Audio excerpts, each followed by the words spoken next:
Good evening students.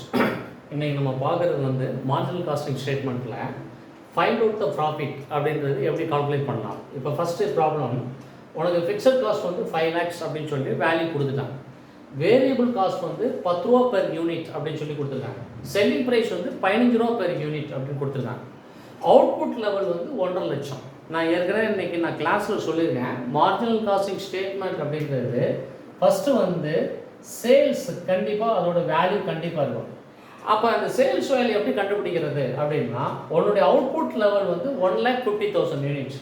அப்போ 1,50,000 units into உன்னுடைய selling price வந்து 15 ரூபா. அதை மல்டிப்ளை பண்ண அப்படின்னா இப்போ 15 எவ்வளோ ஆச்சு? 225. ஸோ 225. ஸோ 4 ஜீரோ போட்டுது. ஸோ 22,50,000. ஓகே, சேல்ஸோட வேல்யூ வந்து 22,50,000. வேரியபிள் காஸ்ட், இப்போ அதுக்கு அடுத்து மார்ஜினல் காஸ்டிங் ஸ்டேட்மெண்ட்டுக்கு அடுத்து சேல்ஸுக்கு அடுத்து என்ன வரும்? Variable cost. ஸோ வேரியபிள் காஸ்ட்டை வந்து கழிக்கிறது. ஸோ வேரியபிள் காஸ்ட் வந்து 10 ரூபா பெர் யூனிட்னு கொடுத்துருக்காங்க. அப்போ அவுட்புட் அப்படின்றது நமக்கு வந்து 1.5 லட்சம். ஸோ 1.5 லட்சம் இன்ட்டு 10 rupees மல்டிப்ளை பண்ண எவ்வளோ வருது? So 15 lakhs. ஸோ 3, 4, 5. ஸோ 15 லட்சம். 15 லட்சம். ஸோ கழிச்ச அப்படின்னு சொன்னால் ஸோ 7,50,000. இந்த 22 லட்சத்துலேருந்து 15 லட்சத்தை கழிச்சேன்னா 7.5 லட்சம். It is called the contribution. So fixed cost வந்து உனக்கு 5 lakhs கொடுத்துருக்காங்க. ஸோ ஃபிக்ஸட் காஸ்ட் அதை வந்து கழிக்கிறீங்க. ஸோ ஃபிக்ஸட் காஸ்ட் 5 lakhs அப்படின்னு சொல்லி கழிக்கிறீங்க. ஸோ இந்த 5 lakhs கழிச்சிட்டிங்கன்னா ஸோ ஆஸ் யூஷுவல் ப்ராஃபிட் அப்படின்றது 2.5 லட்ச ரூபா நமக்கு ப்ராஃபிட் கிடைக்கும். 2,50,000 இதுதான். ஸோ மார்ஜினல் காஸ்டிங் ஸ்டேட்மெண்ட் அப்படின்னு சொல்லி போடும்போது sales minus variable cost equal to contribution வந்து ஃபிக்ஸட் காஸ்ட்டை கழிக்கிறீங்க. ஸோ ப்ராஃபிட்டாக லாஸ் அப்படின்னு சொல்லி நம்ம பார்த்துக்கலாம். இப்போ சேல்ஸோட வேல்யூ நம்ம கண்டுபிடிக்கும். உன்னுடைய கொஸ்டினில் அவுட்புட் லெவல் வந்து 1,50,000 யூனிட்ஸ் இருக்கும். இந்த 1,50,000 யூனிட்ஸ் இன்ட்டு செல்லிங் ப்ரைஸ், இந்த ரெண்டையும் நீ மல்டிப்ளை பண்ணால் தான் சேல்ஸோட வேல்யூ 22,50,000. வேரியபிள் காஸ்ட் அப்படின்னு வரும்போது வேரியபிள் காஸ்ட் வந்து யூனிட்டோட ரேட் வந்து என்ன இருக்குது? 10 ரூபா பெர் யூனிட். அப்போ ஸோ அவுட்புட் அப்படின்றது 1.5 லட்சம். 1.5 லட்சம் யூனிட் இன்ட்டு 10 rupees மல்டிப்ளை பண்ணால் 15 lakhs. ஸோ கழிச்சேன்னா கான்ட்ரிபியூஷன் வந்து 7,50,000. ஃபிக்ஸட் காஸ்ட் அப்படின்றது 5 lakhs இருக்குது. ஸோ இந்த 5 lakhs கழிச்சிட்டேன் அப்படின்னு சொன்னால் ப்ராஃபிட் வந்து 2.5 லட்சம். இதுதான் வந்து மார்ஜினல் காஸ்டிங் ஸ்டேட்மெண்ட்டில் find out to the profit அப்படின்றது கால்குலேட் பண்ணிக்கலாம். ஸோ இது மூலமாக வந்து பிவி ரேஷியோ அப்படின்னு சொல்லி கேட்குறாங்க அப்படின்னு சொன்னால், ஸோ பிவி ரேஷியோக்கு வந்து உனக்கு ஃபார்முலா தெரியும். பிவி ரேஷியோக்கு என்ன formula? Contribution by sales into 100. So contribution வந்து 7,50,000 டிவைடட் பை சேல்ஸோட வேல்யூ 22,50,000 இன்ட்டு 100. இதை அடித்து சுருக்கிறேன்னா எவ்வளோ பர்சன்டேஜ் வரும் அப்படின்றத போட்டுங்க. பிவி ரேஷியோக்கு வந்து ஸோ கான்ட்ரிபியூஷனோட வேல்யூ 7,50,000 டிவைடட் பை 22,50,000 சேல்ஸோட வேல்யூ இன்ட்டு 100 அடித்து சுருக்கிறேன்னா பிவி ரேஷியோட பர்சன்டேஜ் கிடைக்கும்.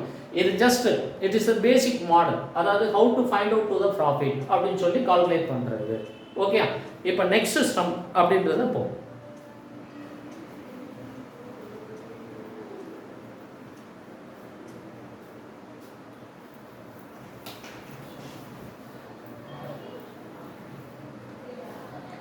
இப்போ நெக்ஸ்ட் சம் என்ன கொடுத்துருக்காங்க அப்படின்னா, marginal cost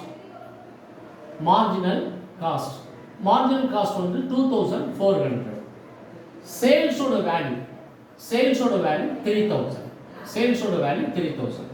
so find out the PV ratio. Just simple. So marginal cost அதோட வேல்யூ வந்து 2,400, சேல்ஸோட வேல்யூ 3,000. அப்போ பிவி ரேஷியோ ஃபார்முலா வந்து என்னது?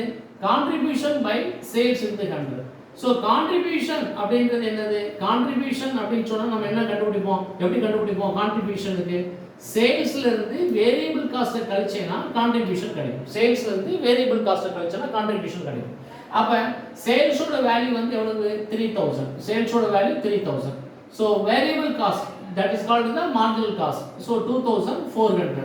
ஸோ கழிச்சேன்னா 600. கான்ட்ரிபியூஷன் வந்து 600. அப்போ ஃபார்முலா வந்து கான்ட்ரிபியூஷனோட வேல்யூ 600 divided by sales ஓட வேல்யூ 3000. சேல்ஸோட வேல்யூ 3000 into 100. ஸோ இந்த 2 ஜீரோ இந்த 2 ஜீரோ இங்கே ஒரு ஜீரோ ஒரு ஜீரோ ஒரு 3 3 2 3 6. ஸோ பிவி ரேஷியோ வந்து 20%. PV ratio 20%. இந்த மாதிரி வந்து ஒரு சின்ன சம்மாக இருக்கும். நம்ம ஃபஸ்ட்டு வந்து மார்ஜினல் காஸ்ட்டோட பயந்துடக்கூடாது. Marginal cost is nothing but variable cost. So sales minus variable cost. அப்போ சேல்ஸ் மைனஸ் வேரியபிள் காஸ்ட் அப்படின்றது தான் that is called the contribution. உன்னுடைய 3000லேருந்து 2400 கழிக்கிறீங்க, 600 கிடைக்கிது. அதான் வந்து கான்ட்ரிபியூஷன் வச்சுக்கிறோம். ஃபார்முலா வந்து கான்ட்ரிபியூஷன் பை சேல்ஸ் into 100 அப்படின்னு சொல்லி ஃபார்முலாவை நீங்கள் அப்ளை பண்ணுறேன். கான்ட்ரிபியூஷன் 600, சேல்ஸோட வேல்யூ 3000 into 100 அடிச்சு சுருக்குனேன்னா எவ்வளோ பெர்சன்டேஜ்? ஸோ 20% அப்படின்றது கிடைக்கும். ஓகே, இப்போ இதோட கொஞ்சம் நெக்ஸ்ட் சம் அப்படின்றது எப்படி இருக்கும் அப்படின்னா, இப்போ வேரியபிள் காஸ்ட் வந்து உனக்கு 12 ரூபா பெர் யூனிட் அப்படின்னு சொல்லி கொடுத்துருக்காங்க. வேரியபிள் காஸ்ட் 12 ரூபா பெர் யூனிட். செல்லிங் பிரைஸ் அப்படின்றது 18 ரூபா பெர் யூனிட் அப்படின்னு சொல்லி கொடுத்துருக்காங்க. செல்லிங் பிரைஸ் வந்து 18 ரூபா பெர் யூனிட். அதுக்கடுத்து நெக்ஸ்ட் வந்து fixed expenses, fixed cost or expenses. So அதோட வேல்யூ வந்து 60,000. So find out break even point units அப்படின்னு சொல்லி கேட்டிருக்காங்க. யூனிட்ஸ் அப்படின்னு சொல்லி கேட்டிருக்காங்க. இப்போ இதுக்கு என்ன ஃபார்முலா? ஃபைண்ட் அவுட் த பிரேக் ஈவன் பாயிண்ட் யூனிட்ஸ் அப்படின்னு சொல்லி கொடுத்துருக்காங்க. ஸோ பிஇபி அப்படின்னு சொல்லி யூனிட்ஸில் கொடுத்துருக்காங்க. யூனிட்ஸில் கொடுத்துருக்காங்க அப்படின்னு சொன்னால் fixed cost divided by contribution per unit. Contribution per unit இதான் வந்து உன்னுடைய ஃபார்முலா. ஸோ யூனிட்ஸுக்கு வந்து fixed cost divided by contribution per unit. அப்போ கான்ட்ரிபியூஷன் பெர் யூனிட் அப்படின்றது நம்ம எப்படி கண்டுபிடிக்கணும்? செல்லிங் பிரைஸ் வந்து வேரியபிள் காஸ்ட்டை கழிச்சோம்னா கான்ட்ரிபியூஷன் பெர் யூனிட் கிடைக்கும். அப்போ செல்லிங் பிரைஸ் வந்து selling price minus variable cost equal to contribution. Selling price வந்து 18 ரூபா, வேரியபிள் காஸ்ட் வந்து 12 ரூபா பெர் யூனிட். அப்போ 18லேருந்து 12 கழிச்சு அப்படின்னு சொன்னால் 6 ரூபா பெர் யூனிட். ஸோ ஃபிக்ஸட் காஸ்டோட வேல்யூ வந்து உனக்கு எவ்வளோ இருக்குது? 60,000. அப்போ வந்து ஃபிக்ஸட் காஸ்டோட value 60,000. So contribution per unit அப்படின்றது 6 rupees அப்படின்னு சொல்கிறேன். ஸோ அடிச்சு சுருக்கணும் அப்படின்னு சொன்னால் ஸோ யூனிட்ஸோட வேல்யூ வந்து 10,000 யூனிட்ஸ். 10,000 யூனிட்ஸ் நான் வச்சுக்கேன். இந்த மாதிரி வந்து find out to the BEP units அப்படின்னு சொன்னால் நம்ம எப்படி கால்குலேட் பண்ணுறது? ஃபார்முலா தான். ஸோ பிஇபி யூனிட்ஸ் அப்படின்றது fixed cost divided by contribution per unit. So contribution per unit அப்படின்றது செல்லிங் பிரைஸ்லேருந்து வேரியபிள் காஸ்ட்டை கழிக்கிறது கான்ட்ரிபியூஷன் பெர் யூனிட் அப்படின்னு சொல்லி இருக்கும். ஓகே, ஸோ பேசிக்காக இருக்கக்கூடிய சம்ஸ். ஸோ இதில் வந்து உனக்கு பிவி ரேஷியோ அப்படின்ற கான்செப்டும் நான் உனக்கு நடத்தியாச்சு. So break even point units அப்படின்ற கான்செப்டும் நம்ம பார்த்தாச்சு. ஸோ பிஇபி வேல்யூ அப்படின்னு சொல்கிறதுக்கு பார்த்தீங்களா, அது வந்து நாளைக்கு நம்ம பார்ப்போம். பிஇபி வேல்யூ, அதாவது பிஇபி வேல்யூ சார் எனக்கு பிஇபி அப்படின்னு சொல்லி கொடுத்துருக்காங்க, வேல்யூவில் கொடுத்துருக்காங்க அப்படின்னா அதுக்கு என்ன ஃபார்முலா அப்படின்னு சொன்னால் fixed cost divided by PV ratio. Fixed cost divided by PV ratio இதுதான் ஃபார்முலா. Okay, right. ஸோ இதை வந்து பாரு, இதில் ஏதாவது கொரிஸ் இருந்ததுன்னா என்கிட்ட கேளு. Okay, thank you.